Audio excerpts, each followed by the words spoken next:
গলানো এই কাঁচটাকে গরম গরম তাড়াতাড়ি ঠান্ডা করতে হবে, তাড়াতাড়ি। জল ছাড়া এই কাজটা আর ভালোভাবে কে করতে পারে?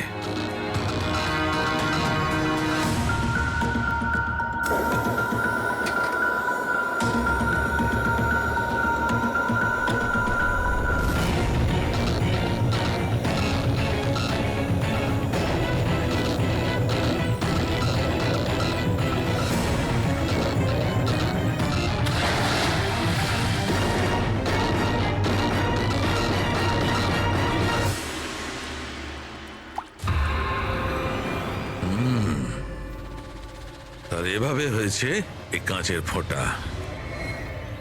কিন্তু জাস্টিস রায় যে কাঁচের ফোঁটার জন্য মারা গেছিলেন সেটা তো আরো বড় ছিল। ঠিক আছে, আমিও একটা বড় ফোঁটা বানানোর চেষ্টা করি।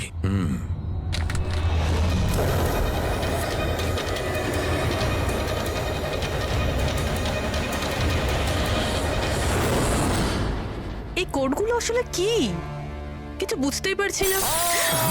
মাই গড!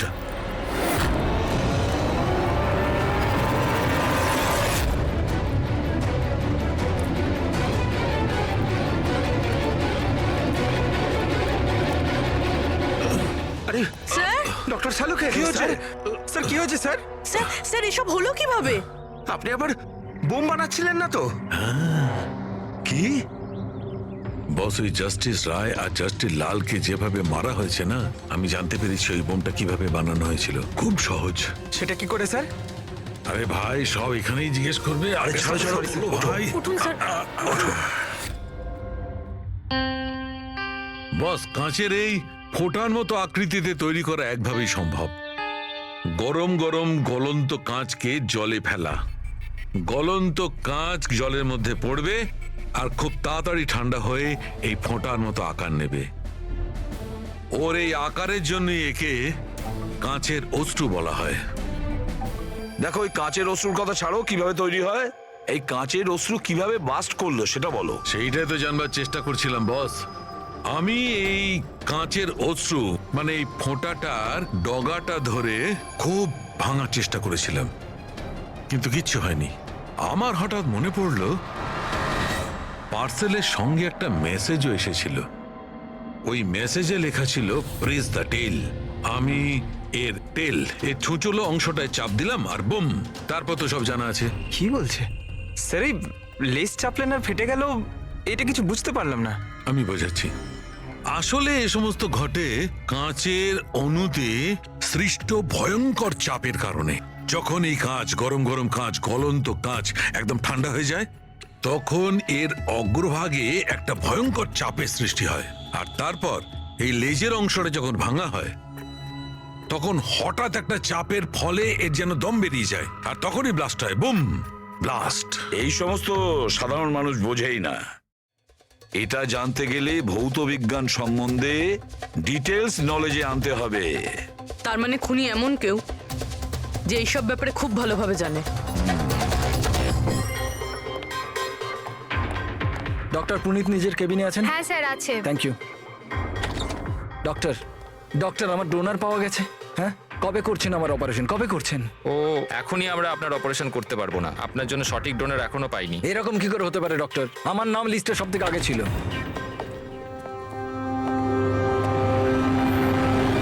দেখুন, আমি জেল থেকে বেরিয়ে গেছি, শাস্তি সম্পূর্ণ করেছি। তাহলে আপনারা আমাকে কোথায় নিয়ে যাচ্ছেন? আমি সেরকম কোনো ভুলও করিনি। আর জাস্টিস রায়কে খুন করা হয়েছে। কেন করলে খুন? জাস্টিস রায়ের খুন? কিন্তু আমি কিছু করিনি। আপনি সপাতান ওয়েবসাইট থেকে জাস্টিস রায়ের জন্য ওনার জন্মদিনে উপহার পাঠিয়েছিলেন না?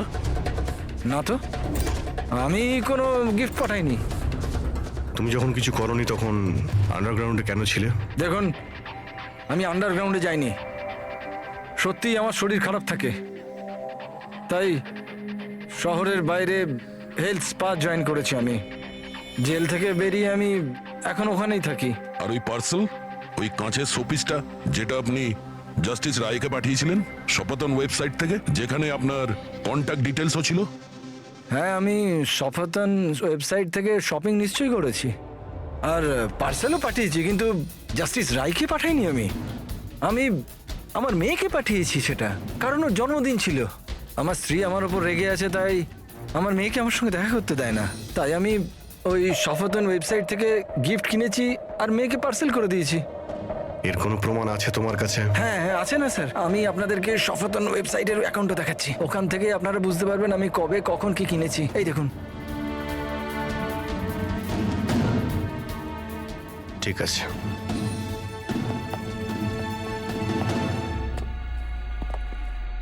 এই লোকটা তো সত্যি সত্যি কথা বলছে।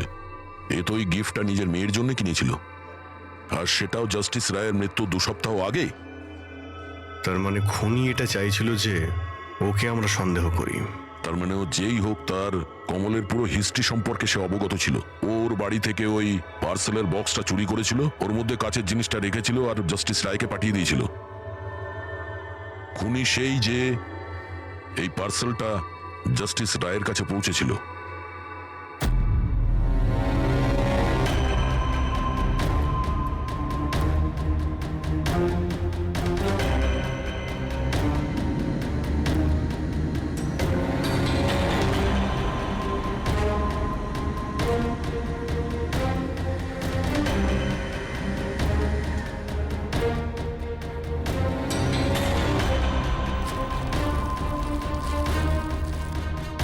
বস, হ্যাঁ, 1 মিনিট এসো। বস, এই দেখো, এই অ্যাড্রেসের নিচে আছে আর একটা অ্যাড্রেস, আর এই দুটো ঠিকানাই আলাদা আলাদা। ড্যামিট, একটা প্রমাণ পাওয়া গেল, সেটাও ভুল। তার মানে কমল নির্দোষ। বস, এই কাগজটা ল্যাবে নিয়ে গিয়ে ভালো করে চেক করে দেখি। ঠিক আছে। স্যার, হ্যাঁ, স্যার পেয়ে গেছি। একটা প্রমাণ গেল তো আরেকটা পেয়ে গেলাম। কোড ডিকোড করা গেছে। কোডে কি আছে? স্যার ওটা কোনো কোড নয়, সিম্পল মেসেজেস। ওই দুটো ডেটে যখন জাস্টিস রায় জাস্টিস লালকে মেসেজেস পাঠিয়েছিলেন, সেই দুটো দিনেই দুটো কথা কমন ছিল। কোন কথাটা? স্যার প্রথম কথা, ওই দুটো ডেটেই দুজন জাজেসের মধ্যে একজন এই শহরের বাইরে ছিল। আর দ্বিতীয় কথা, ওই দুটো ডেটই সানডে ছিল। আর যেদিন খুন হয় সেই দিনও সানডে ছিল। Exactly sir. আর আমরা যাবার আগে ওনারা দুজন দাবা খেলছিল। Yes sir. যে মেসেজেসগুলো জাস্টিস রায় জাস্টিস লালকে পাঠিয়েছেন সেগুলো কোনো কোড নয়, দাবা খেলার চাল ছিল। ও, তারা দুজন যেখানেই থাকুক না কেন নিজেদের দাবা খেলাটা কমপ্লিট করবেই। যেখানে শেষ হবে পরের বার সেখান থেকেই শুরু হবে। মানে দুজন জাজেস, ওরা সানডেতে দাবার চাল চালতো, আর এটা খুনি জানতো, আর সেই জন্যই সেই সানডেতে ও নিজে হাতে করে ওই পার্সেল ডেলিভারি করে। ও জানতো জাস্টিস রায় ওখানে আছে। স্যার ও এটাও জানতো যে জাস্টিস লালও ওখানে থাকবেন। ঠিক কথা বলেছ অভিজিৎ, একদম ঠিক। আমরা তো এটা ভেবে চলছিলাম যে খুনি শুধু জাস্টিস রায়ের ওপর হামলা করেছে, আর সেই বিস্ফোরণে জাস্টিস লালের প্রাণ অকারণে চলে গেছে। কিন্তু আসল কথাটা হলো এই, খুনি চাইতো যে জাস্টিস রায়ের সঙ্গে সঙ্গে জাস্টিস লালকেও যাতে শেষ করতে পারে। কিশোর, যতীন, ভুবনেশ, এদের 3 জনেরই কুষ্টি ঠিকজি বের করো। দেখা তো যাবে যে এদের 3 জনের মধ্যে এমন কি কারণ ছিল যে ওদের দুজনকে খুন করার। আর ধাওয়ান আর খোঁজ নাও ওর যতগুলো কেস আছে যেগুলো জাস্টিস লালের কোর্টে লড়েছিল, সেগুলো কি আর কার কার ছিল। স্যার, হ্যাঁ, স্যার ধাওয়ানের ব্যাপারে জেনে এলাম। জাস্টিস লালের কোর্টেও 100টার মধ্যে 75টা কেস হেরে গেছিল।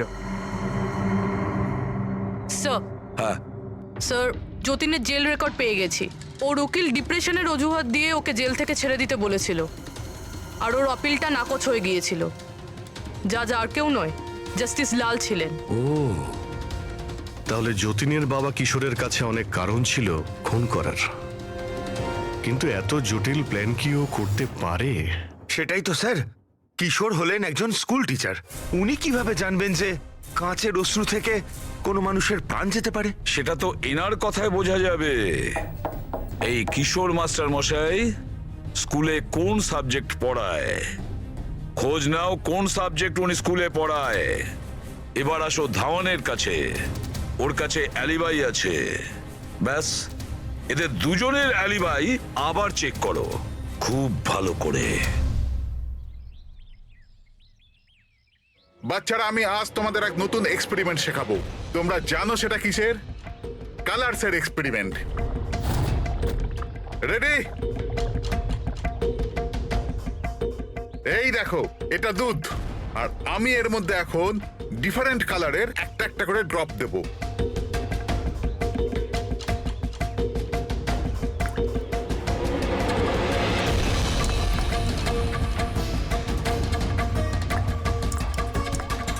নাও কাম হিয়ার।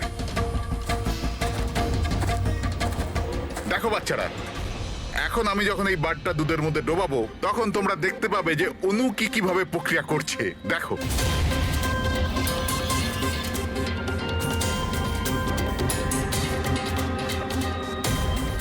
দেখলে? একেই বলে বিজ্ঞানের জাদু। দারুণ।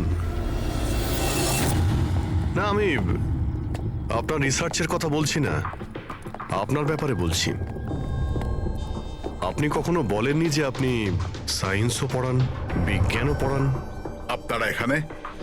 আমি তো ব্যাস ওই প্রাথমিক বিজ্ঞান পড়াই।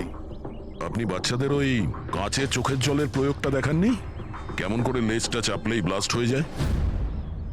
আপনারা যে কি বলছেন আমি কিছু বুঝতে পারছি না। আপনি সব জানেন। এবারে আপনি বাচ্চাগুলোকে যেতে বলে দিন। বাচ্চারা, আজকের মতো ছুটি, বাকি পড়াশোনা কাল। যাও তোমরা। স্যার, এই সিগনেচারটা চেনেন আপনি?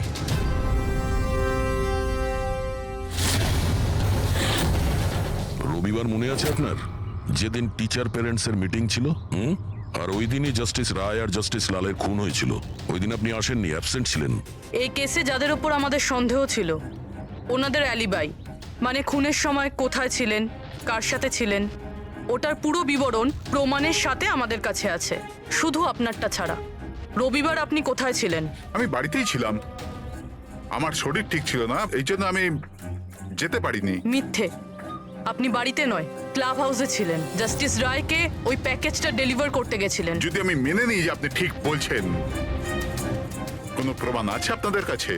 প্রমাণ তো এখন আপাতত নেই। আচ্ছা, এই যে আপনি এইখানে এত রিসার্চ করছেন, মানে বাচ্চাদের যেগুলো দেখান, এটা ছাড়াও কি অন্য কোথাও রিসার্চ করেন নাকি এখানেই শুধু? না, ব্যাস এখানেই একটাই খোলা বড় জায়গা আছে যেখানে আমি বাচ্চাদের ইন্টারেস্টিং প্রয়োগ বলে থাকি। আচ্ছা,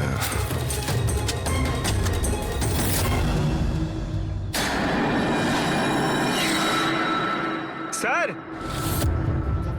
হ্যাঁ পঙ্কজ। আরে, আপনারা ওদিকে কোথায় যাচ্ছেন?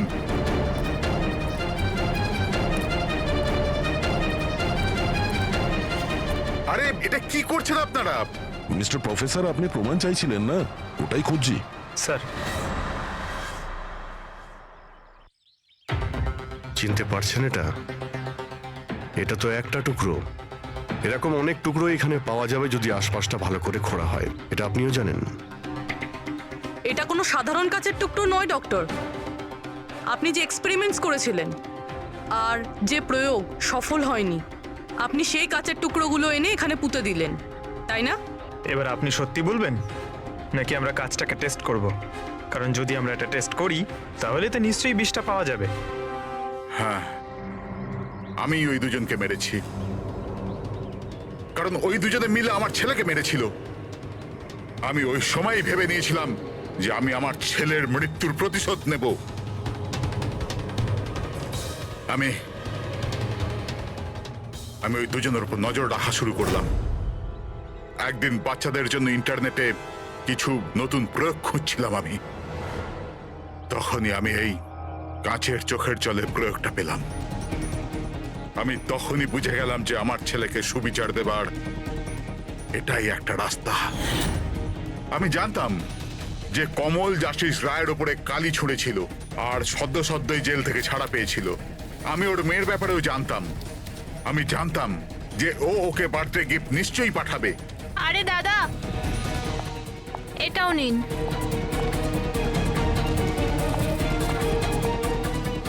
ব্যাস, ওই গিফটের বাক্সটাই আমি ওখান থেকে তুলে নিলাম আর আমার ভাবনার পরিণতি দিলাম।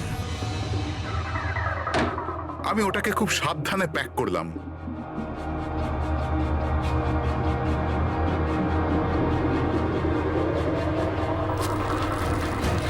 তারপর বাক্সর ওপরে পুরনো অ্যাড্রেসের জায়গায় নতুন অ্যাড্রেস লেখা কাগজ আটকে দিলাম। তারপর আমি ওই দুজনের মৃত্যুর অস্ত্র ওইখানে পৌঁছে দিলাম। আমার যা করবার ছিল আমি করে নিয়েছি। আমি ওই দুজনের থেকে আমার ছেলের মৃত্যুর প্রতিশোধ নিয়েছি, ওকে সুবিচার দিয়েছি। নেয় না, শুধুমাত্র প্রতিশোধ ছিল, যাতে না তোমার মৃত ছেলের আত্মার শান্তি পাবে, না ওই বাচ্চাদের যারা তোমাকে গুরু মানে। হ্যাঁ, তোমার ওই ভুল থেকে ওরা শিক্ষা ঠিক পাবে। নিজের বাকি জীবনটা জেলে কাটানোর সময় নিজের ভুলটা হয়তো আপনি বুঝতে পারবেন।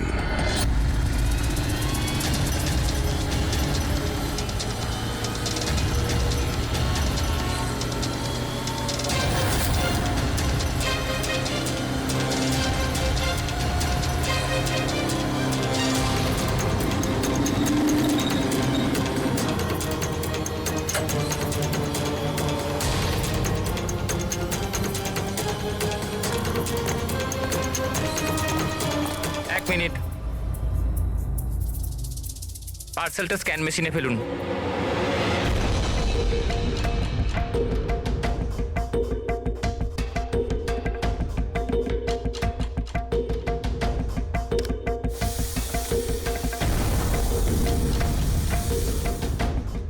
এই পার্সেল রিসেপশনে দিয়ে দাও।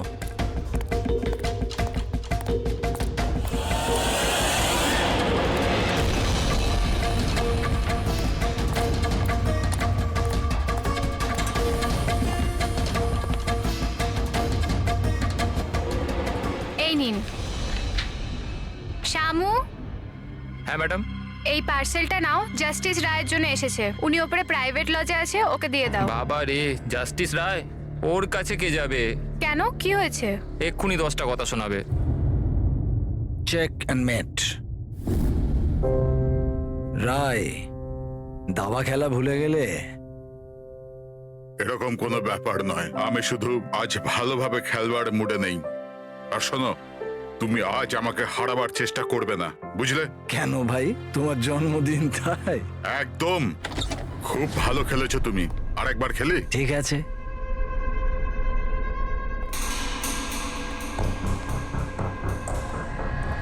হ্যালো স্যার, রায় স্যার। কি হয়েছে? হ্যাপি বার্থডে স্যার, আপনার জন্য পার্সেল এসছে। ঠিক আছে, রাখো এখানে। দাঁড়াও, এদিকে এসো। এবার কি হলো স্যার? এই নাও। Thank you sir, thank you very much sir. Okay, okay. Happy birthday sir. কিছু লাগলে বলবেন স্যার। ঠিক আছে। ও ভাবেও নি যে আজ বকার জায়গায় টিপ পাবে। এই সব লোকেরা না আমাকে কঠোর আর রাগী মানুষ মনে করে, কিন্তু আমার এতে কোনো অসুবিধা নেই। ইনফ্যাক্ট এতে আমি মজাই পাই। আরে এসব ছাড়ো না, প্যাকেটটা খোলো, দেখো কি আছে।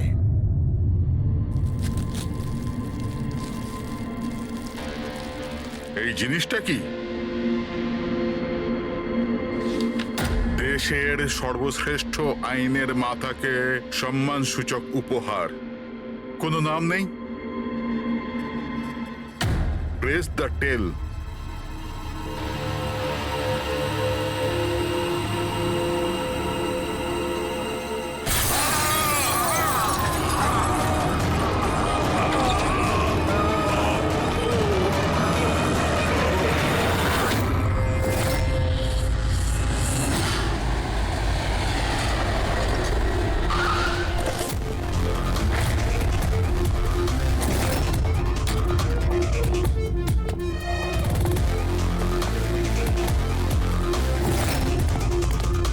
আপনি বলেছিলেন বম ব্লাস্ট হয়েছে। হ্যাঁ স্যার, লজে স্যার, ওই দুজন ওখানেই আছে।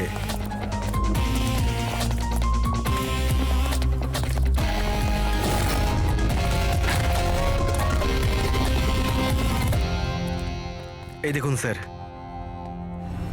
এখানে তো পুরো কাঁচ ছড়িয়ে আছে। সারা মুখে কাঁচের টুকরো রয়েছে, কিন্তু ক্ষতগুলো খুব গভীর নয়। আর রক্ত খুব একটা বেরোয়নি। তাহলে এরা মারা গেল কি করে? স্যার, মনে হয় বাক্সটার ভেতরে কাঁচের টুকরো ছিল। হ্যাঁ স্যার, এটার মধ্যে একটা কাঁচের শোপিস ছিল। স্ক্যান করার সময় গার্ড দেখেছিল। অ্যাকচুয়ালি স্যার আজ জাস্টিস রায় স্যারের বার্থডে ছিল, এই জন্য এই বক্সটাকেও পাঠিয়েছিল। কিন্তু স্যার এই বক্সটা তো মেটাল ডিটেক্টর স্ক্যানার সব থেকে ক্লিয়ার হয়ে এসেছিল, কিন্তু জানি না কেন এটা কিভাবে হলো। স্যার আমাদের বেশিরভাগ ক্লায়েন্টই হাই প্রোফাইল জাজেস আর লয়ার, আর তাদের মধ্যে অনেকেই আছে যাদের প্রাণের ঝুঁকি থাকে। এই জন্য ওদের সিকিউরিটি আর প্রাইভেসির আমরা যথেষ্ট খেয়াল রাখি। তাহলে আজ কি হলো? হ্যাঁ, স্যার, প্রেস দ্য টেল, কি এটা? যা কিছু এই বক্সে ছিল তার থেকেই কিছু হয়েছে। এই পার্সেলটা তো জাস্টিস রায়ের জন্য ছিল, কিন্তু জাস্টিস লাল বিনা কারণে মারা গেলেন। শপথন, তার মানে অনলাইন শপিং করা হয়েছিল। চারদিকে কাঁচ ছড়িয়ে আছে, আর ইনি বলছেন যে ব্লাস্ট হয়েছে। প্যাকেটের ভিতরে কাঁচ থাকলে ব্লাস্টটা হলো কি করে? আর যদি এখানে বম ব্লাস্ট হয়ও, তাহলে মেটাল, প্লাস্টিকের টুকরো কিংবা বারুদ সেগুলো তো পাওয়া যাবে না। এরকম কিছুই নেই এখানে। একটা কাজ করো, এই বডি আর এই কার্ডটা ফরেন্সিক ল্যাবে পাঠিয়ে দাও। আর পুরবি, এই জাস্টিস রায়ের মোবাইলটা চেক করো। এখানে মেটাল ডিটেক্টর আর স্ক্যানার তো সবই রয়েছে। যদি পার্সেলে বোম থাকতো তো ডিটেক্ট হলো না কি করে? স্যার পার্সেলে কিছু ছিল না স্যার, আমি ঠিকভাবেই দেখেছিলাম। আর স্ক্যানার মেশিনে স্যার শুধু কাঁচের জিনিসই দেখা যাচ্ছিল। আচ্ছা, এই স্ক্যানারের ফুটেজ স্টোর হয় তো? হ্যাঁ স্যার, ফুটেজ 24 ঘন্টাই স্টোর হয়, আর তারপর সেটা নিজে থেকেই ডিলিট হয়ে যায়। ওকে, ফুটেজটা একবার দেখতে চাই।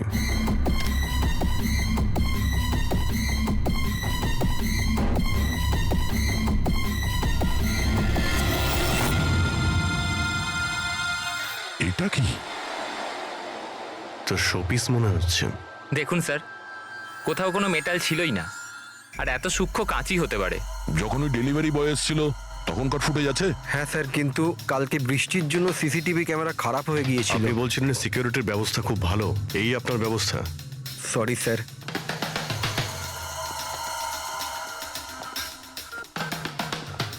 এখন সব মিলিয়ে আমাদের কাছে একটাই প্রমাণ আছে, ওই কুরিয়ার আইডি, ব্যাস। কিছু তো প্রমাণ পাওয়া গেল, বাকিটা ফরেন্সিক ল্যাবে ডক্টর সালুকে কিছু না কিছু খুঁজে বের করবেন।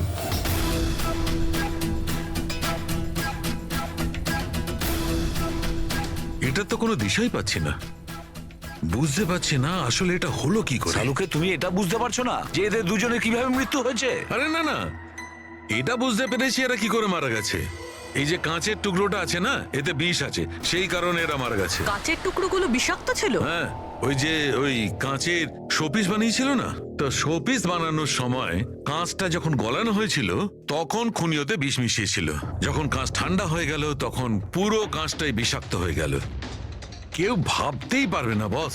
আর স্যার, আমরা যখন এই কাঁচের টুকরোগুলোকে টেস্ট করলাম, জানতে পারলাম যে এটাতে এমন একটা বিষ মেশানো হয়েছিল যেটা যে কেউ নিজেদের বাড়িতেই বানাতে পারে। স্যার, আপনি তো বলছিলেন যে প্রবলেমটা সলভই হচ্ছে না, কিন্তু আপনি তো কেসটাই সলভ করে দিলেন। না না না পঙ্কজ, এই কেসটা সলভ হয়নি। শুধু এটা জানতে পেরেছি যে কাঁচের টুকরোটা বিষাক্ত ছিল। বস, এই কেসটা যত সিম্পল মনে হচ্ছে ততটা সিম্পল নয়। কিন্তু স্যার এটাতে এত কনফিউশনের কি আছে? কাঁচ ব্লাস্ট করেছে আর এদের দুজনের গায়ে লেগেছে। বিষাক্ত কাঁচের টুকরো, বিষ রক্তে মিশলো আর এরা দুজন মারা গেল, রাইট? কারেক্ট। তুমি মাঝখানে কি বললে? কাঁচ ব্লাস্ট হয়েছে। এখন প্রশ্নটা, এই কাঁচটা ব্লাস্ট হলো কি করে? যেখানে এর মধ্যে কোনো বিস্ফোরক নেই, কোনো ধরনের কোনো কেমিক্যাল মেশানো নেই, ব্লাস্ট হলো কি করে? ফরেন্সিক সার্জনকে আমি। তাহলে তো তুমি বলবে, তাই তো? আমি ফরেন্সিক এক্সপার্ট, জাদুকর নয়। আচ্ছা, বুঝতে না পারলেই বলবে আমি জাদুকর নই। স্যার স্যার স্যার, আমরা এই বিষাক্ত টুকরোগুলো ছাড়া আরো একটা জিনিস পেয়েছি। এই এই কার্ডটা ওই গিফটার কাছে ছিল। এই কার্ডের পেপারটা এমনিতে তো মোটা দেখাচ্ছে, কিন্তু অ্যাকচুয়ালি এটা দুটো পেপারকে জুড়ে এইভাবে জুড়ে বানানো হয়েছে। আর দেখুন এটাতে কি লেখা আছে। শাস্তি মৃত্যু। তার মানে খুনি শুধু খুনই করেনি, খুনের সাথে সাথে একটা বার্তাও পাঠিয়েছে, শাস্তি মৃত্যু। যা হয়েছে সেজন্য আমরা খুবই দুঃখিত, কিন্তু এরকম সময়ও আপনাকে কিছু প্রশ্ন করতে হবে আমাদের। হ্যাঁ, আমি বুঝতে পারছি। আপনার কাউকে সন্দেহ হয়? দেখুন, আমার স্বামী আইনের প্রতি কঠোর আর ন্যায়প্রিয় মানুষ ছিলেন, তাই খুব স্বাভাবিক ব্যাপার যে এইরকম মানুষের বহু মানুষ শত্রু হতে পারে। ওই অপরাধীরা যাদের উনি শাস্তি দিয়েছিলেন, সেই সব উকিল যারা ওর কঠোরতার জন্য খুব বিরক্ত ছিল আর ওর সিদ্ধান্তে অখুশি ছিল, প্রায় দিনই ওনার হুমকি ভরা ফোন আর চিঠিও আসতো। কিন্তু এগুলো হওয়া সত্ত্বেও উনি ওনার কাজের উপর গর্ববোধ করতেন। উনি মনে করতেন যে ওনার সততার পুরস্কার এটা। আই এম সরি, এর থেকে বেশি আমি আর কিছু বলতে পারবো না আপনাদের। কিন্তু হ্যাঁ, আনন্দ আপনাদের সবকিছু বলে দেবে। আনন্দ? এই আনন্দ কে? আনন্দ ওনার পার্সোনাল অ্যাসিস্ট্যান্ট ছিল। ও, কোথায় পাওয়া যাবে ওনাকে? ও আমার স্বামীর চেম্বারে ওপরে বসে কাজ করছে। আপনারা যদি চান তো ওনার সাথে দেখা করতে পারেন। মিস্টার আনন্দ, জাস্টিস রায়ের ওপরে অনেকবার আক্রমণ করা হয়েছিল, ওনার অনেক শত্রুও ছিল। এইসব ব্যাপারে আপনি কি বলবেন? স্যার, ওনাকে হুমকি দেওয়ার লোকের কিছু কম ছিল না। আচ্ছা, এরকম কতজন ছিল যারা ওনাকে প্রাণে মারার হুমকি দিয়েছিল? অসংখ্য। যে হুমকিগুলো আসতো ট্রফির মতো সাজিয়ে রাখতেন উনি। 1 মিনিট স্যার।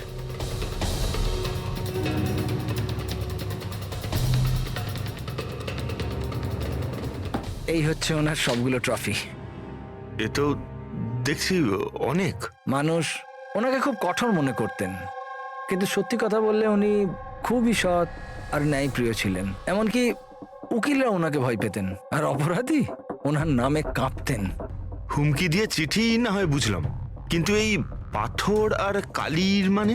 কিছু বছর আগে কেউ বোধহয় ওই জানলা দিয়ে পাথর ছুঁড়েছিল, তো স্যার ওই পাথরটাও রেখে দিয়েছেন। আর এই ইঙ্কপটটা? আরে স্যার, এটা তো কয়েক মাস আগেরই ঘটনা।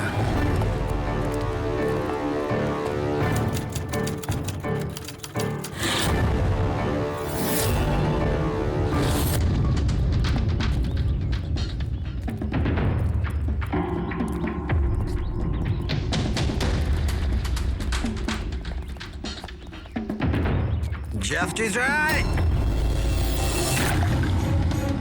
এই কি করছো? তোমার এই কালি আমার জীবনটা বরবাদ করে দিয়েছিল, মনে আছে তো? আপনি চাইলেও আর ভুলতে পারবেন না, আমায় পারবেন না ভুলতে আর।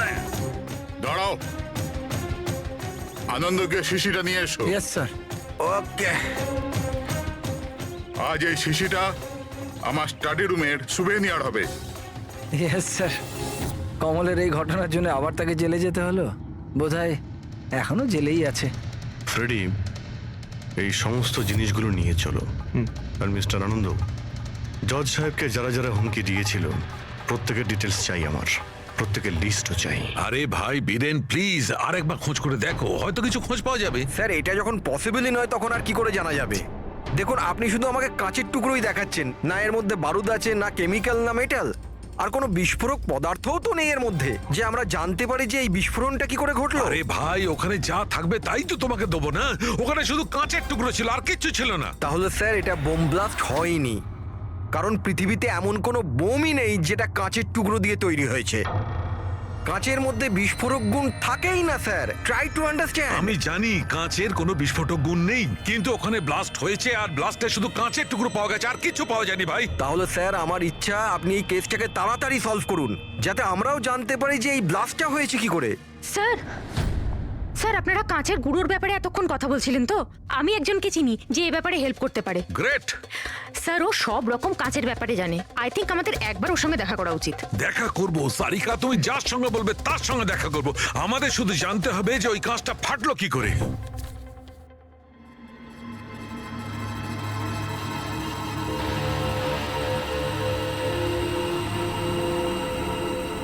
হ্যাঁ পঙ্কজ, কিছু পেলে তুমি? স্যার ব্যাস 2 মিনিট, এক্ষুনি হয়ে যাবে, 2 মিনিট। ওকে, দেখি পূরবী কি পেল। তুমি জানতে পারলে কিছু ওনার ব্যাপারে? হ্যাঁ স্যার, কিছু অদ্ভুত মেসেজ পেয়েছি জাস্টিস রায় আর জাস্টিস লালের মধ্যে। অদ্ভুত মেসেজ? কিরকম? এই দেখুন স্যার, এটা কোনো মেসেজ হবে বা হয়তো কোনো কোড, যেটা নাম্বার আর লেটার মিলিয়ে বানানো হয়েছে। এই দেখুন স্যার, এই মেসেজটা জাস্টিস রায় জাস্টিস লালকে 2 বার পাঠিয়েছেন। একবার এই 3 মাস আগে, আর দ্বিতীয়বার এই 1 মাস আগে। এবার এটা হয়তো দুজন বন্ধুর মধ্যে সিক্রেট কোনো কোড, আর নয়তো এটা কোনো ইম্পর্টেন্ট নিউজ আছে যেটা জাস্টিস রায় জাস্টিস লালকে জানাতে চান। একটা কাজ করো, ট্রাই করো ডিকোড করার, দেখো কিছু জানতে পারা যায় কিনা। হ্যাঁ, এই লিস্টটা কি কমপ্লিট হলো? হ্যাঁ স্যার, জাস্টিস রায়ের পিএ আনন্দ যে হুমকিগুলোর কথা আমাদের বলেছিল সেই হিসেবে আমি সাসপেক্টদের 3টে ভাগে ভাগ করেছি। 3টে ভাগে কেন, কি জন্য? এখানে যতজন লোক আছে এদের মধ্যে সবাই কখনো না কখনো জাস্টিস রায়কে হুমকি দিয়েছেন, আর এদের মধ্যে বেশিরভাগ লোকই জেলে আছে। কিন্তু এই ভুবনেশ একটা মার্ডার কেসে ভেতরে গেছিল, আর পরে এর যেহেতু মাথার গন্ডগোল ছিল সেই জন্য ওকে ছেড়ে দেওয়া হয়েছে। আর এ হচ্ছে কমলবাবু, ইনি জাস্টিস রায়ের ওপর কালি ফেলেছিলেন, আর সেই অপরাধে ওকে গ্রেপ্তার করা হয়। এই মুহূর্তে কোথায় আছে কেউ কিছু জানে না। স্যার, এই যে দ্বিতীয় লিস্টটা দেখছেন, এদের মধ্যে 3জনকে মৃত্যুদণ্ড দিয়েছেন জাস্টিস রয়, আর এরা এখনো জেলে নিজের সাজা ভোগ করছে। 3, আর এই 4 নম্বর ইনি কে? স্যার, এর নাম হলো কিশোর। স্যার, এর ছেলেকে জাস্টিস রয় 3 বছরের সাজা দিয়েছে, আর নিউজে একটা আর্টিকেল এসেছিল যে এত সাজা দেওয়ার দরকার ছিল না, সেই জন্য হয়তো ডিপ্রেশনে চলে গেছিল আর আত্মহত্যা করে নেয়। তাহলে ওর কাছে প্রতিশোধ নেওয়ার যথেষ্ট কারণ ছিল। আর এ হচ্ছে ধবন, এ একজন উকিল পেশায়। আর অদ্ভুত ব্যাপার এই যে আগের বছর এ জাস্টিস রায়ের কোর্টে অনেকগুলো কেস লড়েছিল, কিন্তু ও একটাও জিততে পারেনি, সব হেরেছিল। তাহলে হেরে যাওয়া উকিল কি প্রতিশোধ নেওয়ার জন্য জাস্টিস রায়কে? হ্যাঁ, এটাও হতে পারে যে কোনো উপযুক্ত উকিলই নয়। তাহলে সব মিলিয়ে আমাদের কাছে আছে 4 জন সাসপেক্ট। একজনই কমল, ভুবনেশ, কিশোর আর ধবন।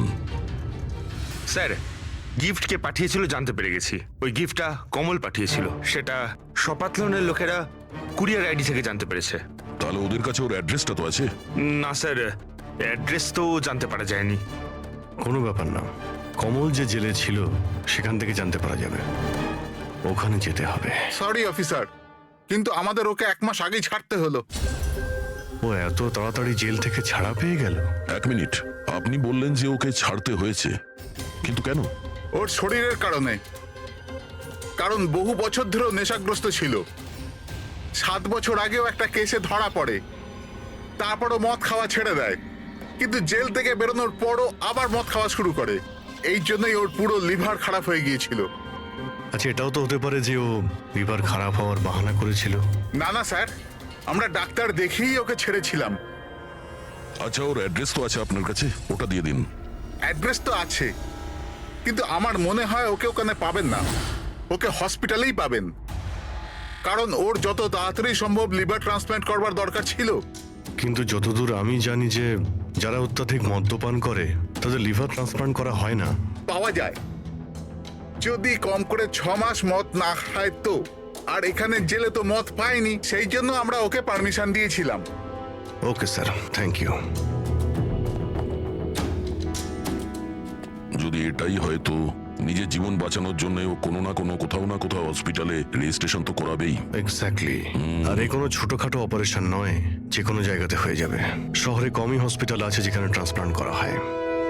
কমলকে আমরা ওখানেই পেয়ে যাব। আরে সারিকা, তুমি আমাকে কোথায় নিয়ে এলে? হ্যাঁ, আমি তো ভেবেছিলাম তুমি আমাকে কোনো গ্লাস ফ্যাক্টরিতে নিয়ে যাবে।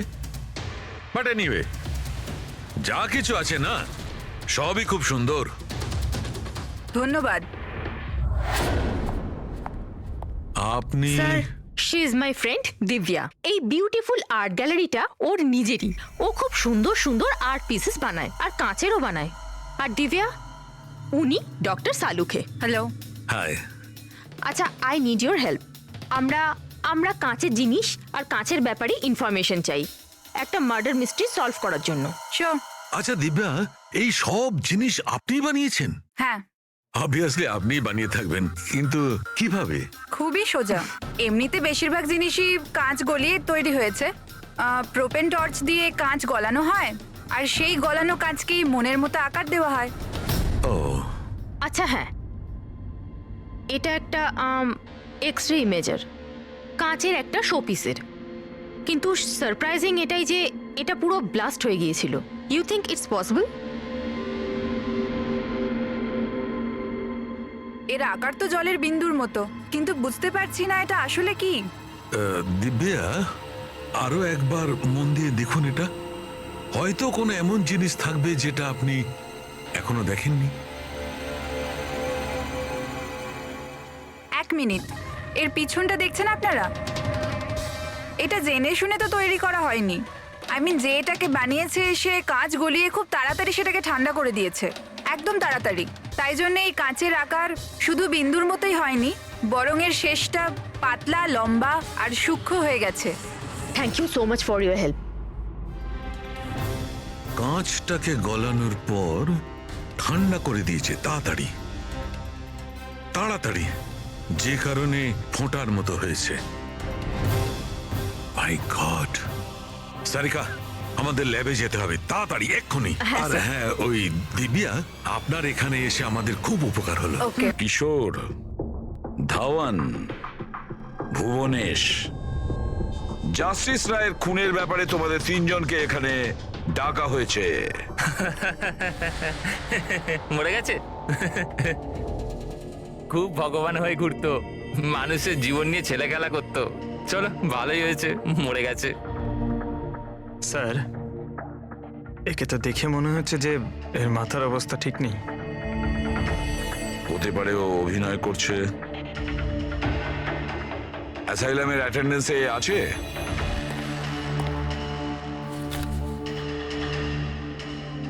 স্যার, এখানে তো লেখা আছে যে অনেকদিন ধরে বাইরেই বেরোয়নি, আর এই রিপোর্টটা নিজে ডক্টর বানিয়েছেন। এই দেখুন। ঠিক আছে, নিয়ে যাও একে। চলো চলো ওঠো।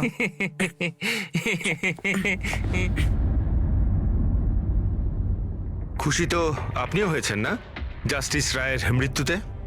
দেখুন, আমি মানছি যে আমার ছেলের দোষ ছিল, ভুল সঙ্গে পড়ে গিয়েছিল, কিন্তু না তোর অপরাধ অতটা বড় ছিল, না তোর বয়স, যে ওকে ক্ষমা করা যেত না।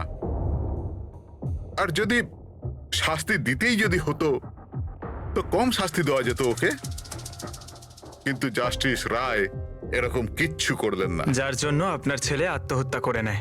হ্যাঁ, আর তার জন্য আপনি জাস্টিস রয়কে দায়ী করেন। নিশ্চয়ই মানি, আর আমি নিজেকেও অপরাধী মানি। হয়তো আমার লালন পালন করবার মধ্যেই খামতি ছিল। আর ধাওয়ান বাবু, আপনি গত বছর জাস্টিস রায়ের কোর্টে 17টা কেস লড়েছেন, আর আপনি ওই 17টা কেসে হেরে গেছেন। আপনারও রাগ হয়েছে, সেই জন্য আপনি সেই জন্য আমি ওনাকে খুন করেছি, এটা ভাবছেন আপনি? এর থেকে হাস্যকর কিছু হতেই পারে না। এই ঘটনার জন্য কেউ কারোর খুন করে নাকি? ওনার জাজমেন্টের কারণে আপনার ক্লায়েন্ট আপনাকে ছেড়ে চলে গেছে। একজন উকিল হওয়ার দরুন আপনার বদনাম হয়েছে। জাস্টিস রায় শুধু আপনার বিরুদ্ধে বিচার করেছেন তাই নয়, আপনার প্র্যাকটিসের বিরুদ্ধে, আপনার ওকালতির বিরুদ্ধে জাজমেন্ট দিয়েছেন। স্যার, আমি এটা বলছি যে আপনি যা বলছেন সেটা ঠিক, কিন্তু এর থেকে কখনোই প্রমাণিত হয় না যে আমি ওনার খুন করেছি। ধাওয়ান বাবু, প্রমাণ হয়নি তো কি হয়েছে? হতে তো পারে। দেখুন স্যার, আমার এত দিনের একটা প্র্যাকটিস, এই প্রফেশন আমি নতুন নই স্যার। এত বছর ধরে আমি অনেক চেষ্টা করে একটা নাম করেছি, লোক চেনে আমাকে। আর স্যার, যেই সময় জাস্টিস রায়ের খুন হয়েছে সেই সময় আমি কোথায় ছিলাম, কার সাথে ছিলাম, কি করছিলাম, চাইলে এই সমস্ত বিবরণ আমি দিতে পারি, আর সেটাও প্রমাণ আর সাক্ষী দিয়ে। একটা কথা ভুলে যাবেন না ধাওয়ান বাবু, খুন একটা পার্সেলের কারণে হয়েছে, আর যে সময় খুন হয়েছিল সেই সময় খুনি ওখানে উপস্থিত ছিল না। বুঝেছেন আপনি? এই জন্য আপনার সাক্ষী, আপনার ফেভারে কোনো প্রমাণ আমাদের কিচ্ছু যায় আসে না। আপনি এটা ভুলবেন না যে যতক্ষণ না এই কেস সলভ হচ্ছে আপনি আমাদের সন্দেহের মধ্যেই আছেন।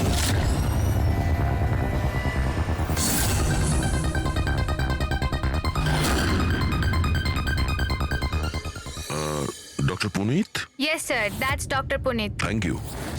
ডক্টর পুনিত, আমরা সিআইডি থেকে আসছি, আপনার সঙ্গে ফোনে কথা হয়েছিল কমলের ব্যাপারে। হ্যাঁ, আমার মনে আছে।